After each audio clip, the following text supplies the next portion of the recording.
Hello, my name is Tammie Brown with an IE, doing RuPaul's Drag Races. My father fucked Marlena Dietrich. Ha! Ha! I'm acting. Teleport us to Mars! You want it crazy? Well, you got it now. I'm just a different person from everybody else, and I'm on planet 9, they're on planet 3. These aren't the kind of songs I like to do, I'm sorry. That's why it's a challenge, Tammie. Clam happy. Woo-hoo. Who cares if it's squishy? Just give it a whirl. If you dig down deep, you might find a pearl. I look around this crazy world, and this is what I see. All the plants and animals are screaming up at me. How are y'all doing? Welcome. Welcome, Tammie. We're so excited that you're going to be coming to San Francisco to do your one-woman show. It's going to be wonderful, spectacular, and I'm so glad to be in San Francisco. Yeah, here where we really love, sort of performance art drag. Whereas RuPaul's Drag Race is more this sort of, fab, elegant drag. You have more of like the San Francisco style, it seems. Before RuPaul's Drag Race, people that come down from San Francisco would be like, oh, you got to come to San Francisco. We're going to love you. They're going to love you.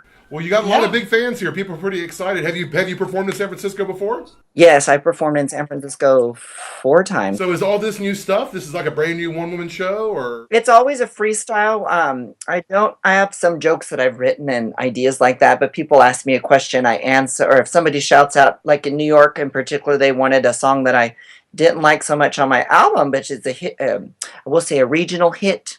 Yeah. As Shakabuku You is in San Antonio, but they were screaming for me to perform Geisha Geisha, which is on the album Hot Skunks. So I'll be featuring many songs from the album Hot Skunks. And then there's some other covers, some new covers, and things like that. And then, of course, classics like Clam Happy, which I can't drop, and Love Pinata. Oh, Love Clam Happy, yeah. One of the songs in the title of the show is Lip-Synch Suicide, and it's from my Lip-Synch Suicide on season 1. We also have a little tidbit in there for RuPaul. You just have to come and listen to the song. But it's called Lip-Synch Suicide. Everybody run and hide. I got all choked up because I couldn't strut my stuff. Anyhow, and then after that is I Love You, I Do, which is another new one. It's going to be heartwarming and fun and sexy, and what a delight. Will you be pinching people? I'm going to try to stay away from that because you never know what goes around comes around. That's true. You might get the pinch bug yourself. Yeah. You're somebody that's been on a couple of reality TV shows. Of course, the RuPaul's Drag Race. When you think back on it, I mean, how did that affect your whole life or your career? I mean, would you look back on it with like fondness? It was a great thing to do. RuPaul's Drag Race, put me on a platform where I've been seen all over the world now, and I have fans in Brazil, and I'm trying to go to Brazil, and then I have fans in the UK, all around the world.